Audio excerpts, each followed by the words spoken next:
Hilaf sosok Syukri Zen, dulu dipecat gara-gara pukul wanita di SPBU, kini nyalek lagi. Mengenal sosok Syukri Zen, anggota DPRD Kota Palembang yang pernah dipecat kini maju lagi menjadi bakal caleg. M. Syukri Zen juga sempat viral karena memukul wanita di SPBU hingga ditetapkan jadi tersangka. Gegara penganiayaan itu, Syukri Zen pun sempat dipecat hingga dilakukan pergantian antar waktu selaku anggota DPRD Kota Palembang dari fraksi Gerindra.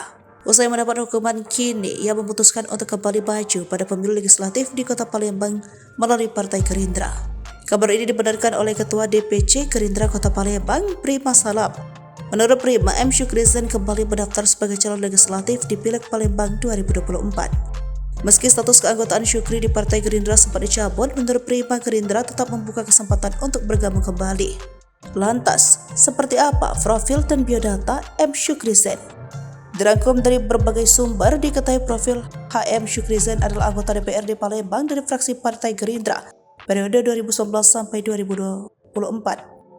Lahir di Palembang 30 Oktober 1996, ia duduk di Komisi 2 DPRD Kota Palembang, termasuk politisi senior karena sudah terpilih 4 periode. Syukri Zen berasal dari daerah pemilihan Kota Palembang 6 yang mencakup Kecamatan Seberang Ulu, 1 Jakabaring, dan Kertapati. Sebelum beredar video Syukri Zen terlibat perkelahian di SPBU Demang Lebar Daun Kecamatan Ilir Barat 1 Palembang di media sosial. Dalam video yang beredar, diketahui Syukri Zen memukul seorang perempuan muda bernama Nurbala karena diduga menyerobot antrian saat mengisi BBM. Keduanya sempat melaporkan peristiwa itu ke Polsek Ilir Barat 1.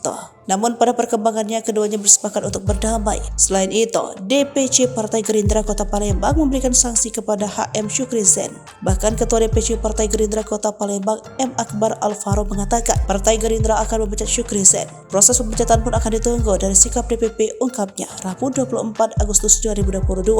Meski demikian, peristiwa itu berakhir damai setelah Syukri Zen dan pihak korban yang diketahui bernama Nurbala sudah bermediasi.